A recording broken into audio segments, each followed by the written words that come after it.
Oke, Assalamualaikum warahmatullahi wabarakatuh. Selamat pagi Pak Wahyu dan rekan-rekan semuanya.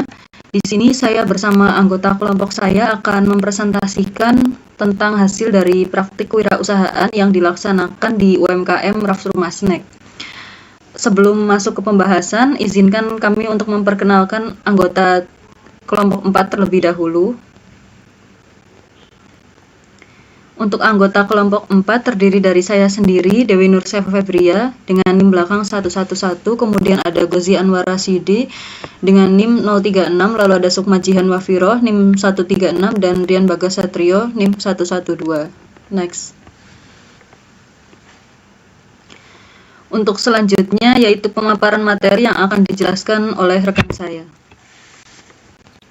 Terima kasih. Sebelum masuk ke pembahasan utama, saya mau tanya dulu nih, siapa di sini yang sering beli jajanan atau makanan lewat online? Nah, dari kebiasaan sederhana itu, sebenarnya ada peluang besar untuk UMKM berkembang.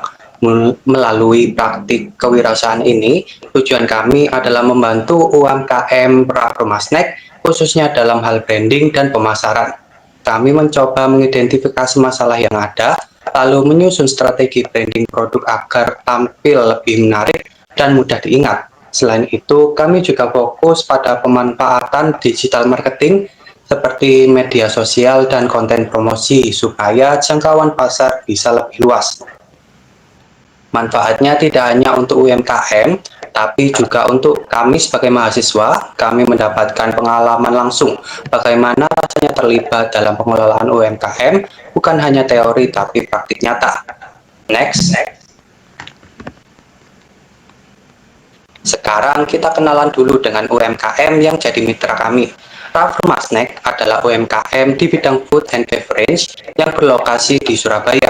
Usaha ini memproduksi berbagai makanan ringan dan olahan rumahan dengan bahan baku berkualitas dan proses yang higienis. Yang menarik, Raf Rumah Snack sudah memanfaatkan media sosial dan layanan pesan antar, jadi pelanggan bisa pesan dengan mudah tanpa harus datang langsung.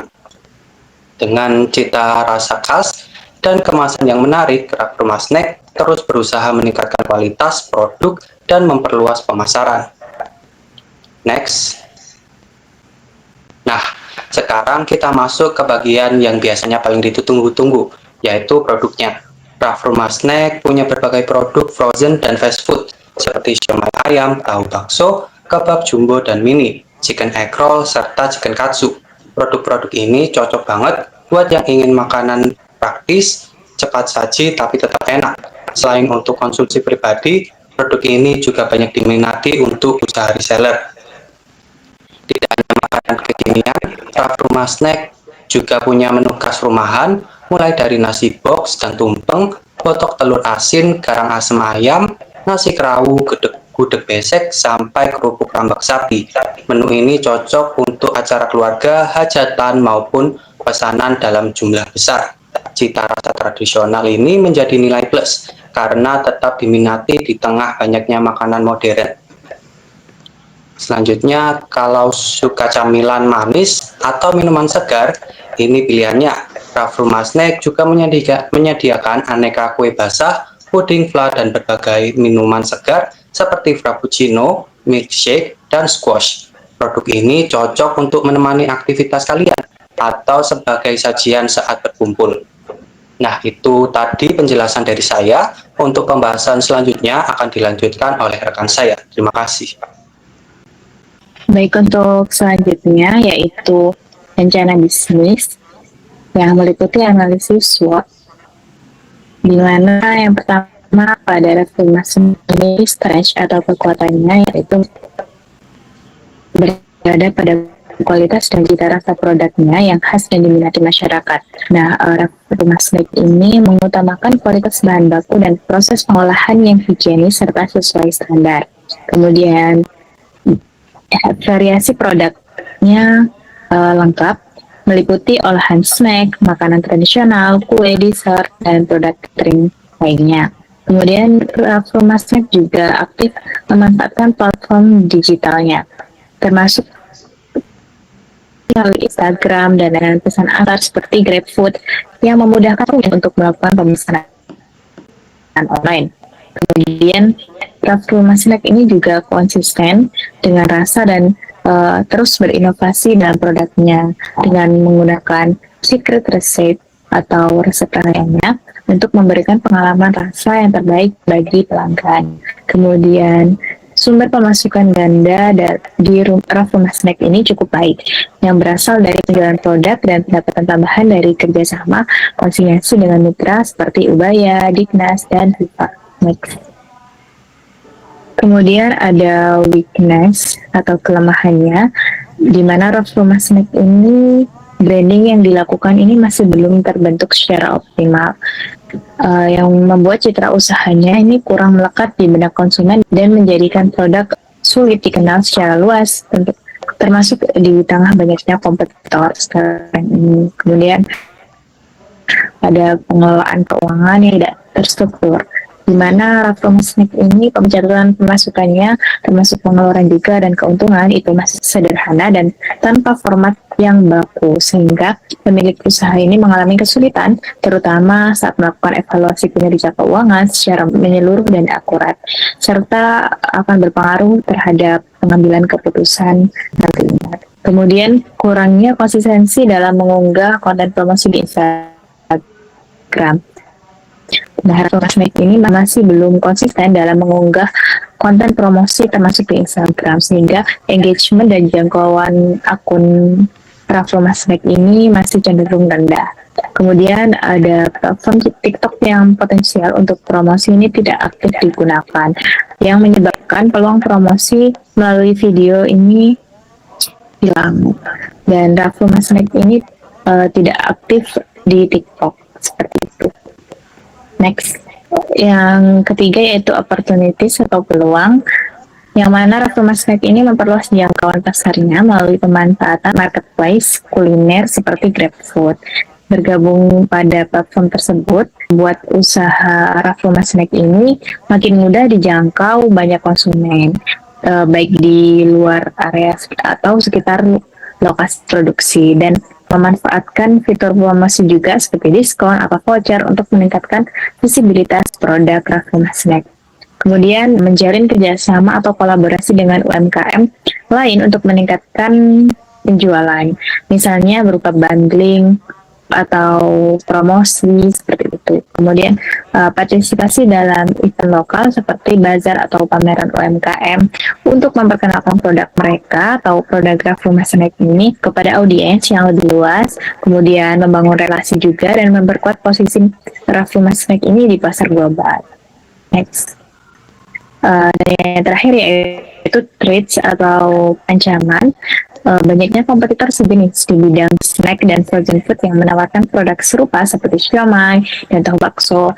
Nah, persaingan ini tuh semakin ketat karena kompetitor tersebut meliputi UMKM lokal maupun brand besar, dan banyak di antara mereka ini menawarkan harga yang lebih murah atau promo yang lebih banyak, sehingga konsumen ini memiliki banyak alternatif dalam memilih produk. Nah, banyaknya kompetitor ini bisa dipengaruhi karena daya saing Raffi Mas Snack ini apabila tidak mampu melakukan diferensiasi yang jelas. Next. Kemudian ada analisis STP dalam rencana bisnis ini, di mana yang pertama yaitu segmenting atau segmentasi pasar yang meliputi demografis dan psikologis. Untuk demografisnya ini sendiri, Raffi Mas Snack menargetkan konsumen remaja hingga dewasa usia 15 sampai 45 tahun di wilayah Surabaya maupun sekitarnya, yang biasanya umur 15 sampai 45 tahun ini tertarik pada makanan ringan, frozen food, dan hidangan praktis. Kemudian ada psikografis, di mana individu yang memiliki gaya hidup praktis, menggunakan kemudahan pemesanan melalui platform digital atau GrabFood seperti yang dijelaskan tadi. Kemudian mencari makanan yang higienis dan terjangkau, serta cenderung membeli setelah melihat konten promosi di media sosial seperti Instagram. Itu. Next. Baik, yang selanjutnya yaitu targeting atau penargetan pasar. di mana meliputi dua target, yaitu target utama dan target lain. Yang target utama dari Raf Rumah Snack ini meliputi pelajar, mahasiswa, dan pekerja kantoran di wilayah Surabaya yang membutuhkan makanan praktis dan mengandalkan kecepatan pemenuhan konsumsi melalui layanan pesan antar digital. Kemudian ada target lain yang meliputi ibu rumah tangga dan keluarga yang mencari produk frozen food untuk stok lauk atau cemilan, serta penyelenggara event yang biasanya membutuhkan catering atau snack box dalam jumlah besar. Selanjutnya yaitu positioning atau penentuan posisi pasar, di mana Raf Rumah Snack ini memposisikan dirinya sebagai penyedia makanan ringan, frozen food, dan hidangan rumahan yang lezat, higienis, praktis, dan terjangkau. Raf Rumah Snack ini ingin dikenal sebagai merek lokal yang mengutamakan cita rasa rumahan atau homemade taste dengan menonjolkan slogan "Feel the taste in every bite" sebagai identitas merek yang menghadirkan produk berkualitas premium namun tetap ramah di kantong. Selanjutnya, dalam rencana bisnis ada marketing mix 7P, di mana P ini yang pertama yaitu produk, di mana produk utama Raf Rumah Snack adalah kategori food and beverage atau F&B berupa makanan ringan dan olahan rumahan yang dibuat dengan kualitas bahan baku terjamin dan resep rahasia atau secret recipe. Yang kedua yaitu price atau harga, di mana kebijakan harga bersifat fleksibel dan terjangkau, berkisar dari Rp2.000 hingga Rp100.000. Disesuaikan lagi dengan variasi produk mulai dari kue basah hingga paket besar frozen food. Kemudian yang ketiga yaitu place atau tempat. Lokasi operasional dari Raf Rumah Snack ini berada di rumah pemiliknya, yaitu di Jalan Penggiris Utara 1 nomor 33 Surabaya, dengan distribusi didukung oleh layanan pesan antar digital yaitu GrabFood dan partisipasi dalam bazar. Kemudian yang keempat yaitu promotion atau promosi, di mana promosi Raf Rumah Snack ini dilakukan melalui kombinasi pemasaran digital atau meliputi Instagram dan GrabFood untuk meningkatkan visibilitas dan fokus pada pembuatan konten visual yang menampilkan slogan "Feel the taste in every bite". Yang kelima yaitu people atau orang, di mana pihak yang terlibat di Raf Rumah Snack ini terdiri dari pemilik dan 1 orang asisten produksi yang berkomitmen pada pelayanan responsif, ramah, dan personal kepada pelanggan. Kemudian yang keenam ada proses, di mana proses operasional Raf Rumah Snack ini meliputi standar produksi yang higienis dan sesuai standar, serta alur pemesanan yang ringkas melalui layanan pesan antar digital, pembelian ecer atau pre-order. Yang terakhir yaitu physical evidence atau bukti fisik, di mana bukti fisik ini ditunjukkan melalui lokasi usaha Raf Rumah Snack yang jelas, identitas visual merek atau logo, standing banner, serta kemasannya, serta kelengkapan legalitas usaha resmi seperti NIB dan sertifikat halal BPJPH. Selanjutnya akan dijelaskan oleh rekan saya. Baik, untuk yang selanjutnya adalah arus kas atau laporan keuangan dari UMKM Raf Rumah Snack. Ada 2 jenis. Yang pertama ada pemasukan atau cash inflow, lalu ada pengeluaran atau cash outflow. Dari pemasukan sendiri atau cash inflow itu diperoleh dari penjualan dan juga pemesanan produk. Pemesanan produk itu produknya berupa siomay, tahu bakso, kebab, donat, egg roll, dan lain-lain. Kemudian juga pemasukannya diperoleh dari pendapatan tambahan seperti dari event, VMC, ataupun konsinyasi.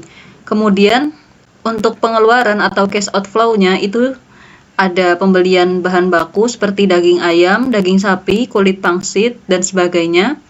Lalu juga ada pembelian kemasan seperti mika, tin wall, atau stiker, dan juga label. Lalu juga ada biaya produksi seperti gas dan juga listrik. Dan kemudian ada biaya operasional berupa transportasi, ongkos kirim atau ongkir, dan juga sebagainya. Lalu ada biaya pemasaran seperti internet, event bazar, dan juga sebagainya. Next. Nah, ini adalah gambaran arus kas atau laporan keuangan dari Raf Rumah Snack. Nah, Raf Rumah Snack itu tidak bergantung pada satu sumber pemasukan saja, seperti hasil penjualan produk, tapi juga bergantung atau berasal dari pendapatan tambahan berupa konsinyasi dan juga fee jasa.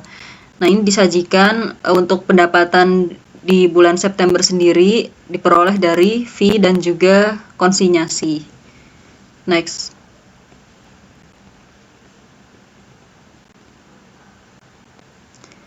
Nah, berikut ini adalah daftar produk terlaris di bulan September.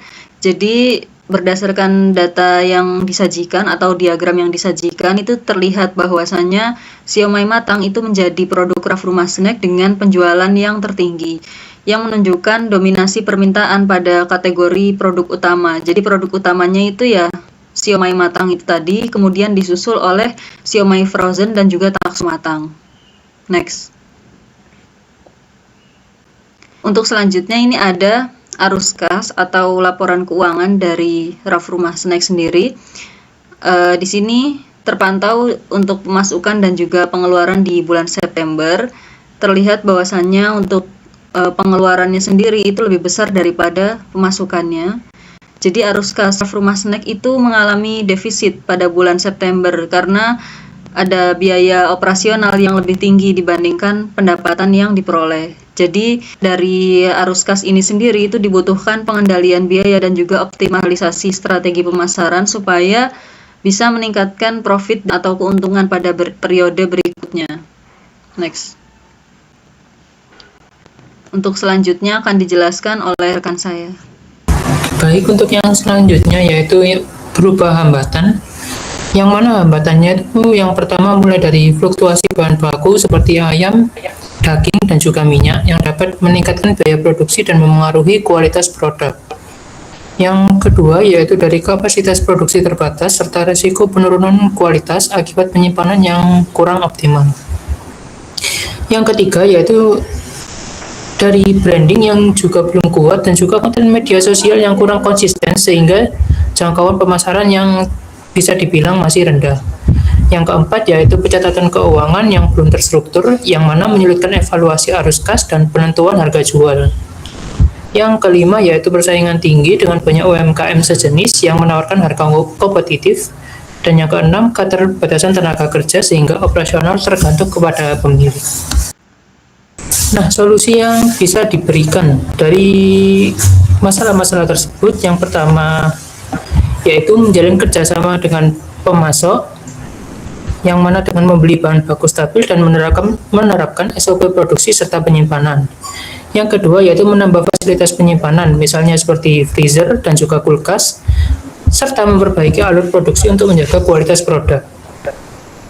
Yang ketiga yaitu menguatkan branding melalui desain kemasan, logo, dan juga konten visual yang konsisten di Instagram maupun TikTok. Yang keempat yaitu dengan mengatur pencatatan keuangan digital menggunakan aplikasi ataupun spreadsheet untuk evaluasi usaha yang lebih akurat. Yang kelima yaitu dengan melakukan inovasi produk dan strategi promosi termasuk paket hemat dan juga kerjasama konsinyasi. Serta yang terakhir yaitu dengan membagi tugas operasional atau menambah tenaga pendukung agar proses produksi lebih efisien. Nah, selanjutnya yaitu dari kesimpulan. Berdasarkan hasil praktik kewirausahaan pada UMKM Raf Rumah Snack, dapat disimpulkan bahwa usaha ini memiliki potensi besar untuk berkembang melalui penguatan branding serta pemanfaatan digital marketing, yang mana produk yang ditawarkan memiliki kualitas rasa yang baik dan variasi yang beragam. Namun masih terdapat hambatan seperti branding yang belum optimal, pemasaran digital yang kurang aktif, serta pencatatan keuangan yang belum terstruktur. Tidak hanya itu, terjadi juga fluktuasi biaya pada bahan baku. Lalu arus kas pada periode analisis juga menunjukkan adanya defisit sehingga usaha memerlukan perbaikan dalam efisiensi biaya dan strategi pemasaran. Dengan penerapan solusi yang tepat, UMKM dapat meningkatkan visibilitas, memperluas pasar, dan menciptakan kondisi usaha yang lebih stabil serta menguntungkan. Untuk selanjutnya yaitu mengenai saran untuk mendukung perkembangan UMKM Raf Rumah Snack disarankan agar pemilik memperkuat identitas merek dan mengaktifkan kembali pemasaran digital secara konsisten melalui Instagram maupun TikTok. Penerapan SOP produksi dan juga penambahan fasilitas penyimpanan diperlukan untuk menjaga kualitas produk. UMKM juga perlu memperbaiki sistem pencatatan keuangan dengan menggunakan aplikasi atau format digital yang rapi agar evaluasi usaha lebih akurat. Selain itu, inovasi produk juga dan perluasan kerjasama konsinyasi dapat membantu meningkatkan daya saing dan memperluas jangkauan pasar dari Raf Rumah Snack tersebut. Nah, dengan langkah-langkah tersebut, usaha berpotensi berkembang lebih stabil dan juga kompetitif di kemudian hari. Selanjutnya, saya serahkan kepada moderator. Baik, mungkin itu saja untuk presentasi dari kelompok kami. Mohon maaf apabila terdapat kesalahan. Cukup sekian dan terima kasih. Wassalamualaikum warahmatullahi wabarakatuh.